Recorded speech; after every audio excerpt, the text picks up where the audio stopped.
My sister framed me for theft, and my parents disowned me. Years later, I inherited the family fortune, and now they want forgiveness. But I know it's all about the money. I was raised in what most people would describe as a typical middle-class household: 2 parents, a younger sister, and a small suburban home. To outsiders, we seemed like the picture-perfect family. But anyone close to us would tell you there was always tension between my parents and me. The reason was simple: they adored my younger sister, Emma, and I was always the afterthought. But that wasn't always the case. I remember when we were younger, my parents were very loving and caring toward both Emma and me. They showered us with affection, and why wouldn't they? We were a pretty smart pair, excelling at everything we tried. We had that golden period where nothing seemed to divide us. Both Emma and I were enrolled in piano lessons, art classes, and gymnastics, and our parents were equally proud of us. I never felt any tension back then. There was no subtle preference for one of us over the other. But things changed when I hit 6th grade. It all started with just one test. It wasn't even a particularly important one, but I got a bad grade. It was the first bad grade of my life, but it was enough for my parents to start seeing me differently. I could tell something had shifted when my mother wouldn't look at me the same way she did Emma, who brought home yet another perfect score. The compliments they once gave me started to feel obligatory, while Emma's successes were celebrated with genuine pride. Suddenly, I was the loose string that could come undone at any moment, and Emma was the one who could do no wrong.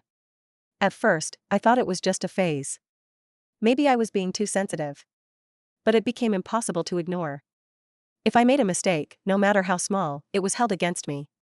If Emma made a mistake, it was brushed off, or worse, excused. "She's just having an off day," my father would say, while for me it was always, "Why can't you be more like Emma?" That phrase haunted me throughout my teenage years. As we grew older, Emma blossomed into everything my parents had ever wanted in a daughter. She was smart, popular, and outgoing. She was the class president, the homecoming queen, the girl everyone liked. I, on the other hand, became more introverted. I kept to myself, studied hard, and excelled in my own way, but it was never enough to compete with Emma. And soon enough, I stopped trying. By the time we were in high school, the differences in how we were treated had become glaringly obvious. Emma always got new clothes, her own car, and all the attention. When she needed help with homework, our parents would sit with her for hours, making sure she understood every detail. If I asked for help, it was either too late in the evening, or they'd brush me off, telling me to figure it out on my own. They had started treating me like an adult while coddling Emma like a princess. I learned early on that if I wanted something, I'd have to work for it, while Emma had everything handed to her on a silver platter. Despite the imbalance in treatment, I tried to keep a relationship with Emma. After all, she was my sister, and I loved her. But it became harder and harder to ignore her growing sense of entitlement. She seemed to revel in the attention, knowing she could get away with anything. It wasn't just my parents who adored her; our friends, teachers, and even strangers were captivated by her charm. She was the golden girl, and I was the shadow in the background. I began to wonder if anyone really saw me for who I was, or if I was just Emma's sister. The turning point came one summer after I graduated from high school. I had been accepted to a decent college on a partial scholarship, and I was excited to finally get out of the house and start fresh. I thought maybe, with some distance, my relationship with my parents would improve, and that they would finally miss me when I was gone. I thought wrong. It was around this time that Emma started dating a boy named Jake, the star quarterback of our high school football team. He was handsome, popular, and came from a wealthy family. My parents loved him, of course. They treated him like the son they never had. Every weekend, Jake was over at our house, and my parents would cook elaborate dinners just to impress him. It was clear they were already envisioning a future where Emma and Jake would get married, settle down, and give them the perfect grandchildren. Meanwhile, I was struggling to get through my first semester of college, working part-time to cover the costs my scholarship didn't. I would come home on breaks, exhausted, and all I'd hear about was Emma and Jake's latest outing or how well Emma was doing in her classes. No one asked about me or how I was managing. And to top that all off, they would make snarky remarks like, "Why couldn't I find someone like Jake?" Then came the accusation that would shatter what was left of our family dynamic. One weekend, during a break from college, I came home for a visit. Everything seemed normal until Emma's new bracelet, a gold charm bracelet Jake had given her, went missing. It was an expensive piece, and Emma was distraught.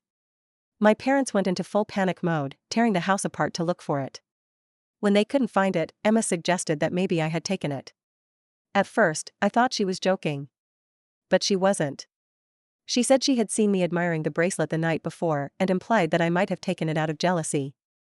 I was furious. I hadn't touched her bracelet. I hadn't even thought twice about it. But my parents didn't hesitate. They believed her without question. I protested, of course. I swore I hadn't taken anything. But my parents wouldn't listen. They were convinced I had stolen it out of spite. My father even said something along the lines of, "We always knew you were jealous of Emma." That hurt more than anything they had ever said before. It was like all those years of trying to win their approval, of trying to be a good daughter, had meant nothing. They gave me an ultimatum: return the bracelet or leave the house. I couldn't believe what I was hearing. I had no proof of my innocence, just my word, but that wasn't enough for them. They had already made up their minds. So, I left. I packed my bags, walked out the door, and didn't look back.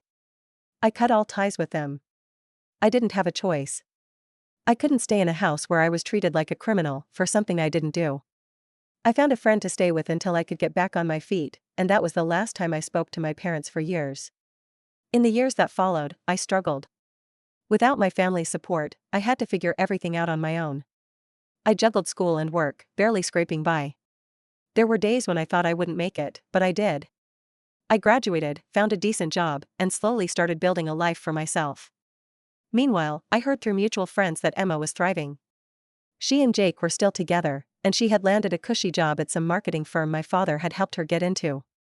It seemed like nothing had changed for them. They were still the perfect family, minus me. 5 years passed before I heard from my family again. I had to build my life from ground zero. The only person to offer me any sort of help and moral support was my grandma, my dad's mother to be exact. Anyways, out of the blue, I received an invitation to my grandmother's Christmas dinner.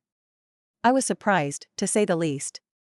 My grandmother had always been the one person in the family who treated me fairly.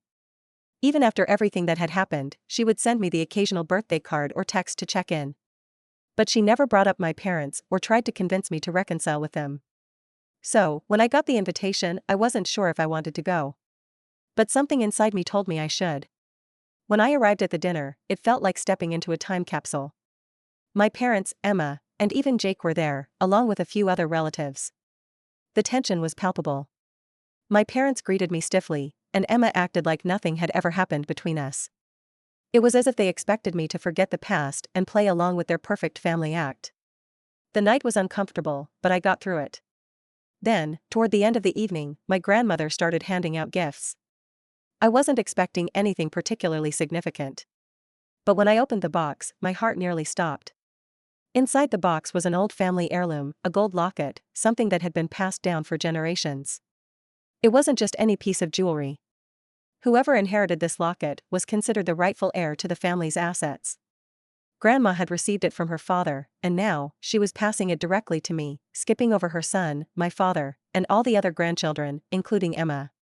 It was a symbol of more than just tradition. It meant that one day, everything my grandparents owned, their house, their land, their savings, would be mine. I could see my parents' faces go pale when they realized what had just happened. Emma, who had always been the golden child, sat there in stunned silence. My parents quickly shifted gears, trying to hide their shock with forced smiles, but I could feel the tension in the room. The rest of the dinner was awkward, and soon after, my parents pulled me aside. Suddenly, they were apologetic, as if all those years of neglect and unfair treatment could be washed away with a few kind words. They brought up how Emma might be getting married soon and how they wanted me to be part of the family again, for her sake. But I knew better. This wasn't about family or love. This was about money. The heirloom had always been a big deal in our family, and now that I had it, they knew I would be the one inheriting everything that came with it. They weren't concerned about fixing the relationship because they cared about me, they were worried about what they stood to lose. My father even said, in a tone that felt more like a warning than an offer, that they were willing to forgive me for everything and start fresh. It was as if they had forgotten who had wronged who in the first place. Other relatives chimed in too, urging me to be reasonable. They kept saying that family is everything and that I should be connected with them, no matter what had happened in the past. I could almost hear the clichés lining up: sharing is caring, blood is thicker than water, and you don't want to be alone. Now, even though it's very clear what I should and should not do, all this pressure has got me overthinking this whole scenario. Did I want to be a part of this family again, knowing they only valued me because of what I now possessed? Could I forgive them, knowing that their sudden interest in me was born out of self-interest? Do you guys have any suggestions on this? If yes, I could really use some.